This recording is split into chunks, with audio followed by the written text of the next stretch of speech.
Okay, welcome. Today I wanted to talk about this thing about cover-up. Why is the British establishment seem to be so addicted to covering things up? And today I want to talk about a few different ideas and linking it into my own personal story as well. So enjoy. So yeah, this week I know that some friends of mine are in court for abuse which happened while at school, at boarding school, and it really feels very relevant because at the time how the school dealt with the abuse was to cover it up. They didn't look at it, they ignored it, they sent those teachers who were abusing onto other schools. And today I really want to talk about why is it that we are just so addicted to cover up. And I've got a few different areas I really want to explore, and I've got many books references that I will kind of connect into. Yeah, so the first thing really for me is why are we addicted to cover up, I think is to do with this historic thing. Now I've been reading this really fascinating book, Legacy of Violence by Caroline Elkins. She's a Harvard professor, and I mean it is a beast of a book. And in it she is talking about just some of the violence that the British meted out over the period of the British Empire.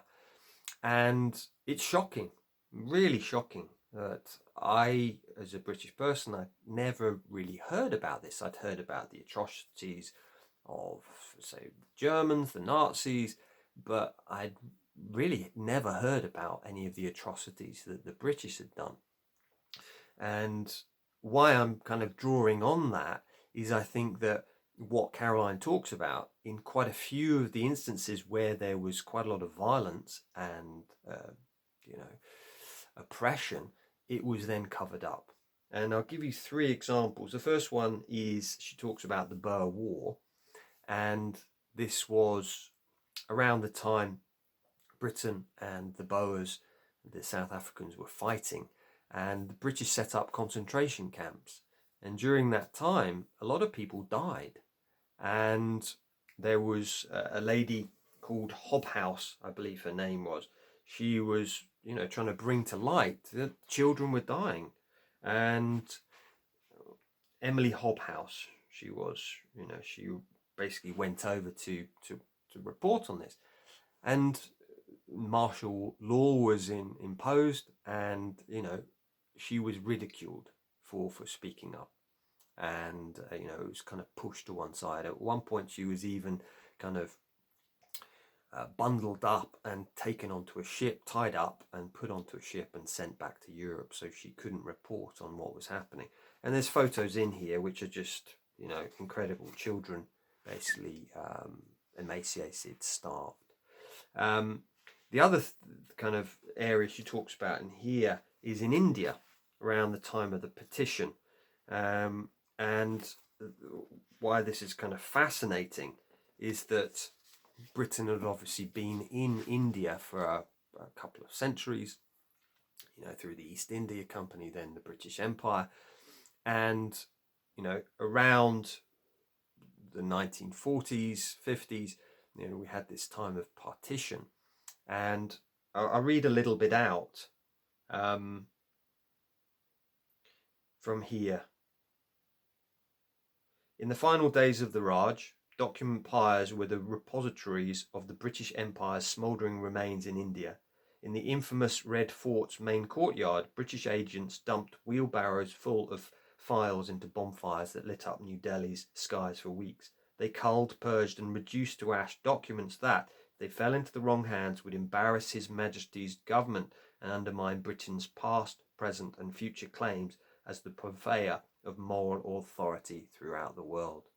So we covered up, hundreds of years, and she talks about in here some of the things that we did in India.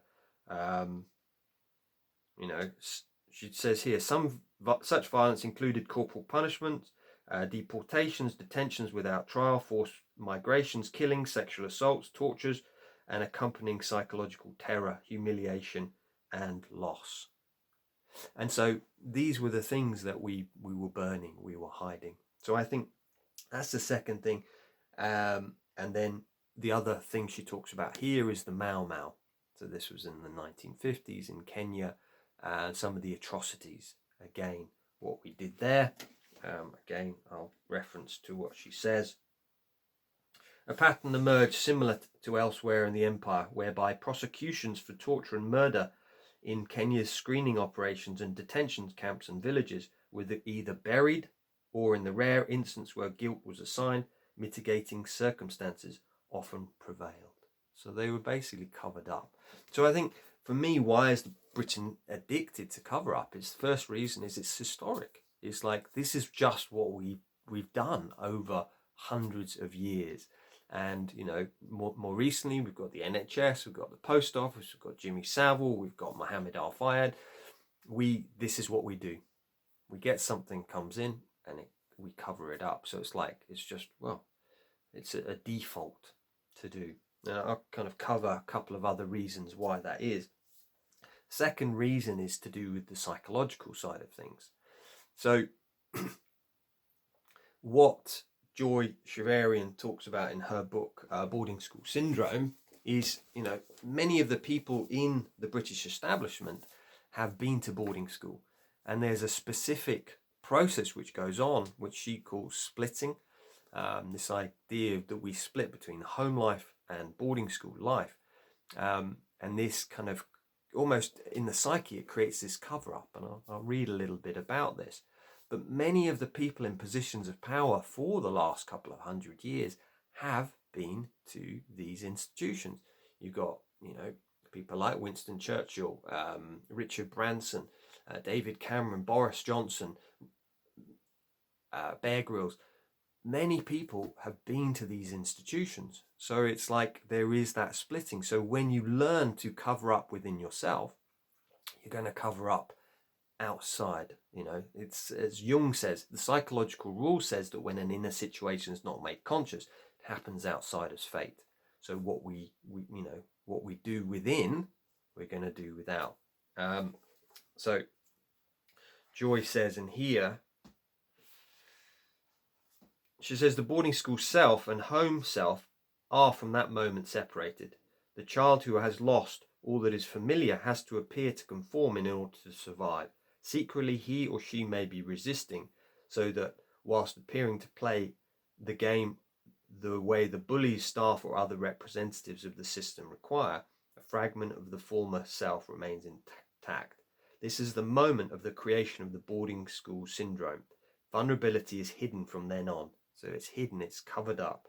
The initial traumatic event varies, but the effect is the same. In Jungian terms, this is the division between eros and logos. It is an encapsulation of the self that takes place in a moment and may last a lifetime. And then she goes on to say, page 160, the child in this lonely situation of boarding school has to protect him or herself and does so through the withdrawal of emotional reactions. So that's the first aspect of it. But I think the second aspect of the psychological is to do with this idea that the global archetype of the British is this kind, you know, bit of a bumbling, you know, you've got someone like Hugh Grant. That's the archetypal figure. But then we've got the shadow side, you know, which is referenced in here. Legacy of Violence is that we have the shadow, but what we will always do is we try and cover that up. And, you know, what Jung talks about in here, the psychological reflections, you know, he says, he's talking about the unconscious. The unconscious only becomes dangerous when our conscious attitude to it is hopelessly wrong. To the degree that we repress it, its danger increases. So I feel this is what we've done in British society for hundreds of years. If we've suppressed that part of ourselves, the angry part or the violent part, we've kind of denied it. So when it does appear in our psyche, which is going to, what it says here, to the degree that we repress it, danger increases. It's going to increase in size unless we look at it, unless we talk about it. And I see that that's, one of the things here with why we're addicted to cover up. Is like, we don't want to look at that. And reality is, we've got to let this come to the surface. We've got to start talking about the reality of, what Britain has done, because we'll just keep covering up until we start going, actually, this is what we've done in society. The next thing, I would say, why is British society addicted to cover up, is around duty of care. So I think that, again, I said this last week's video, is duty of care in Britain seems to always be towards the institution. And I would also say that it's also to do with money and power. And in this great book by Oliver Bullough, Butler to the World, where he talks about the British Empire, Britain, basically being, the duty of care is to power and wealth. It doesn't care about the people. We talked about this before in my films, my videos, about how, in boarding schools or in elite institutions, the duty of care is always to the institution. It's never to the child. And therefore, if abuse happens, it's going to affect the school. They won't report it, because it's going to ruin the reputation. But if it was the child first, they would deal with it. They would sort it out. And I feel this is one of the reasons that Britain's addicted to this cover-up, is that the duty of care is not to the people. It's to the institutions, and it needs to start turning around. We need to start, becoming more like that. And I'll read you out something from Oliver Bullough's book. He says and he's talking about Dmitry Firtash, Dmitry Firtash, who was a Ukrainian businessman, and what the Americans said about him. This is the U.S. Department of Justice's words. They say he's an upper echelon associate of Russian organized crime.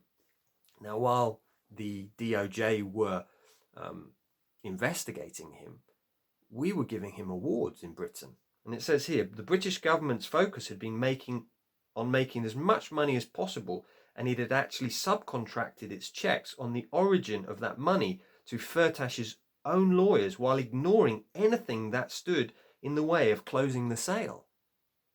This was around Brompton Road. They sold a tube station to Firtash for like 150 million or something like that. And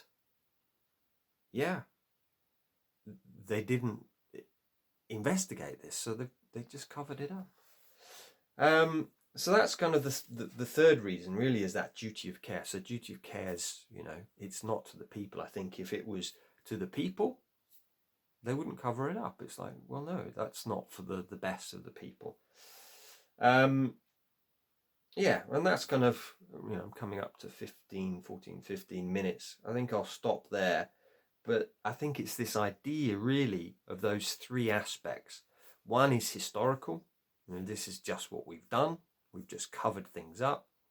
We want to present the world as this bumbling person, who's very kind.